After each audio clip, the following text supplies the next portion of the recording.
Salut Nathan, merci d'avoir accepté mon invitation. Ça me fait plaisir. Merci à toi. Donc, explique-moi, ça fait combien de temps que tu fais du maquillage permanent?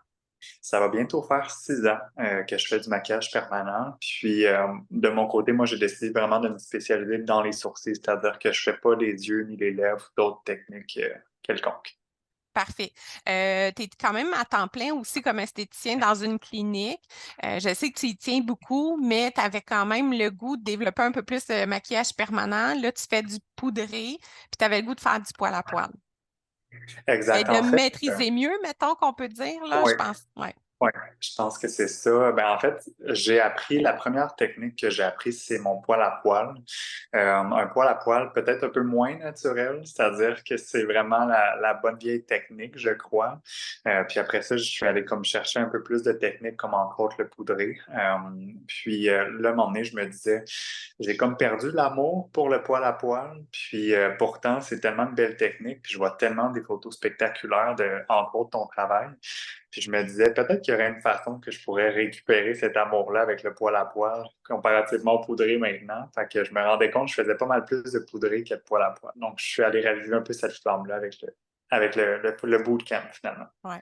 Ben, c'est ça qui arrive, c'est que des fois, les gens me disent, Chantal, je suis pas sûre que je vais m'inscrire parce que j'ai pas de demande. Mais souvent, on n'a pas de demande parce qu'on le propose pas, parce qu'on n'est pas à l'aise. Moi, c'est presque, tu sais, je te dirais que c'est moitié-moitié, même qu'il y a un peu plus de poil à poil dans les conditions que la personne a presque rien. Fait que bon, on le sait, on a été enseigné un petit peu à la même école, on y allait plus d'effets un peu plus bâton égaux. Là, est-ce que j'étais dans le bootcamp là, qui est 4 mois, qui n'est pas terminé dans ton cas?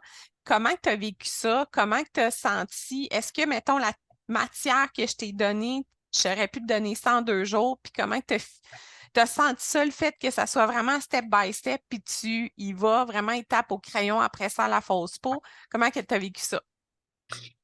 Personnellement, définitivement que ça prend 4 mois.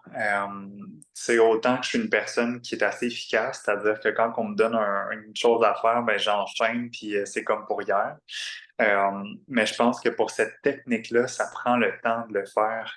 Je pense pas que j'aurais été capable de le faire à l'intérieur d'une semaine, exemple, parce qu'il y a tellement de détails auxquels j'ai l'impression que je me serais pas autant attardé si j'aurais pas eu le temps de le faire. Donc, le fait de pouvoir avoir un suivi constant, puis aussi de pouvoir le mettre sur une aussi longue période, ben, ça permet que chaque étape soit perfectionnée. Et je suis perfectionniste, fait que pour moi, ça fait beaucoup de sens.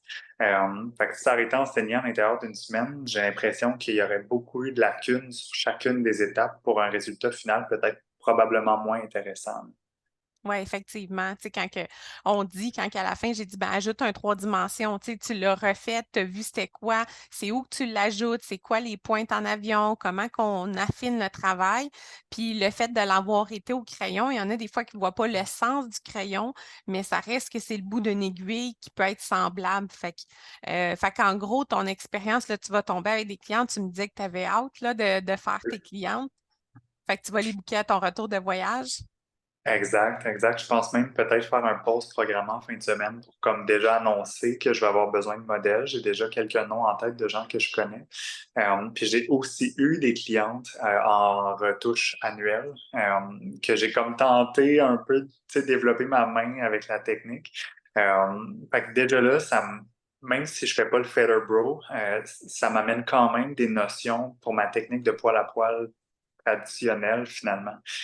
J'ai tendance à changer mon pattern, à changer où est-ce que je positionne mes poils. Fait que j'ai déjà commencé à m'en servir un peu dans mon quotidien, mais j'ai hâte de vraiment faire un vrai au complet. Avec tes clientes, as-tu testé juste la 1 RL ou tu as essayé avec la 3 RS aussi? Jusqu'à maintenant, juste un RL parce que je travaille uniquement avec la 1 RL quand je fais mon poil à poil. J'ai vraiment hâte de voir avec la 3 RS pour l'effet plus shading, contrairement à la 1 RL que je peux pas avoir peut-être l'effet aussi diffus quand que je le fais. Fait que je pense que ça va être une belle chose. Oui. Bien, si tu as déjà un fond poudré, la 1 RL peut être correct, mais sur certaines peaux, quand on arrête la 1 RL, il peut y avoir une petite affaire plus de saignement. La 3 RL, elle se travaille différemment, 3 RS, pardon, mais le fait de travailler avec la 3 RS, c'est qu'elle a vraiment une petite façon de faire un poil à poil fluffy légèrement. Puis, moi, je les revois 1 an après, je trouve que ça fait, tu sais, ça vient pas flouter, ça vient vraiment définir le poil légèrement, mais ça fait pas un poil très fin et mince, ça fait vraiment un poil plus pixelisé. Fait au niveau aussi de la cicatrisation, c'est super intéressant là, quand tu vas la travailler. Puis, fait que ça donne tes 2 effets de poudré poil à poil que tu fais dans ton poil à poil, là. Fait que c'est intéressant pour ça, là. J'ai vraiment hâte de voir parce que jusqu'à maintenant, je connais juste avec le 1RL. Fait que j'ai jamais fait sur une vraie peau avec l'aiguille 3RS, sauf dans mes débuts de technique de poudrer. Je faisais des sorties plus ombragées avec la 3RS. Ouais. Euh, mais tu sais, c'était pas le même fini, là. Tu sais, on travaillait pas un poil ou une ligne, je travaillais un shading égal partout, là. Fait que c'était pas le même résultat, là. Ouais. Puis, dernière question rapide. Si on pense, est-ce que tu aurais été capable de faire le même travail sans aucune correction quotidienne? Tu sais, si tu aurais eu seulement une formation, puis que quotidiennement, parce qu'on s'entend, c'est un challenge quotidiennement, il fallait que tu sois disponible à déposer un devoir, toute l'équipe, tu avais une correction. Des fois, ça demande du challenge, il faut que tu recommences, tu as passé beaucoup de temps dessus. Fait que comment tu as pris ça dans ton quotidien quand même assez chargé, là? Est-ce que ça te motivait ou tu trouvais ça plus démotivant? Ben, pour répondre à la question, ta première question qui était plus par rapport au fait est-ce que je trouve ça tu sais, essentiel, la correction à chaque jour, je trouve que ça ferait aucun sens qu'il n'y en ait pas. Du sens où est-ce que le fait d'être corrigé à chaque jour, ben, ça démontre en fait que c'est un réel travail qu'on fait parce que s'il n'y aurait pas de correction, ça serait un peu freestyle, puis on verrait pas ça serait quoi nos problèmes. Tandis que moi, ben, tu sais, des fois, je faisais quelque chose, je pensais que tout était beau, puis finalement, je me rendais compte qu'avec un autre œil, ben, effectivement, il y a peut-être des petites choses à corriger. Fait que non, je trouvais ça essentiel. Oui, pour le challenge, parce qu'honnêtement, je suis une personne qui, tu sais, mes horaires sont quand même assez chargés. Fait qu'au départ, je me disais, une demi-heure par jour. Capable de faire ça. Je vais me trouver ma demi-heure et je me dis, en finissant de travailler à 8 heures le soir, je vais m'installer. Et finalement, je finissais des fois à 10 heures le soir, mais peut-être qu'il y a des gens qui vont le prendre plus rapidement, mais encore là, je suis très perfectionniste. Fait que souvent, je vais tester, exemple, d'un côté de la feuille avant de commencer, après ça, avant de m'appliquer réellement. J'ai besoin de prendre ce temps-là, mais je regrette pas du tout. Puis le challenge que ça m'a mené, oui, des fois, je me disais, aïe, aïe, à soir, je vais finir tard, puis il faut que je fasse ça, mais je me disais, OK, let's go, pose-toi pas de questions, fonce, fais-le. J'arrivais, je m'installais, mon chum, tu fais quoi? Ben, je fais des sourcils. Fait que je commençais à dessiner, je Ah commençais ouais. à faire mes affaires, puis sérieusement, je pense que ça fait toute la différence que quotidiennement, je dois déposer quelque chose parce que si j'aurais pas ça, probablement que je le mettrais pas en Mm. priorité. Il y aurait tout le temps d'autres choses de plus importantes, contrairement à devoir le déposer, puis qu'il y a des gens qui s'attendent aussi à voir ton travail, puis c'est différent. Fait que oui, je trouvais ça encourageant, puis oui, c'est un défi, mais un beau défi.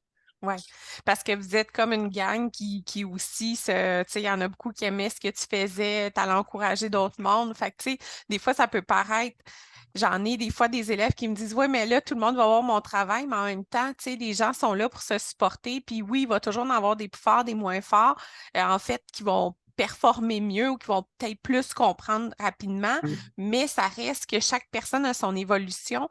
Puis quand tu as une constance quotidiennement d'avoir quelque chose à redevoir, bien, c'est motivant. Puis tu n'as pas le temps de lâcher, puis de diminuer, puis de dire, ah, ça ne me tente pas de le faire aujourd'hui, je le ferai demain. Tu sais que tu as à le faire, là. Fait que c'est de là. Et au Donc, contraire, je pense que quand on doit déposer notre travail, je pense que ça amène un point qu'on doit s'appliquer encore plus parce que moi, je suis une personne de challenge. Fait que si je vois quelqu'un déposer quelque chose d'écœurant, ben là, je suis comme, OK, la barre est là, ben moi aussi, je vais faire quelque chose d'écœurant, tu sais. Je pense que ça pousse nos limites. Puis en même temps, pour des fois où on a plus de difficultés, ben, de voir qu'il y a d'autres gens qui y arrivent, ben, c'est encourageant de se dire comme, hey, ben, moi aussi, à un moment donné, je vais être capable de me rendre là. Chose que si on déposerait pas nos travails puis qu'on pourrait pas comparer, ben, ça serait dur d'autant apprécier, je pense. ouais, exactement. Tu sais, c'est une saine comparaison, mais c'est là Oui, pour nous dire, OK, s'il y a quelqu'un qui a été capable de le faire, c'est parce que je suis capable de le faire. Tu sais, ça, c'est sûr et certain. Exact. Est-ce que ça va me prendre un peu plus de temps, moins de temps, mais je vais être capable de le faire. Exactement. Ben, merci pour ton partage, puis merci de ta confiance. J'ai hâte de voir sur tes modèles qu'est-ce que ça va donner, puis tu me redonneras des nouvelles. Merci à toi pour tout ton temps, ma chère. Ça fait plaisir.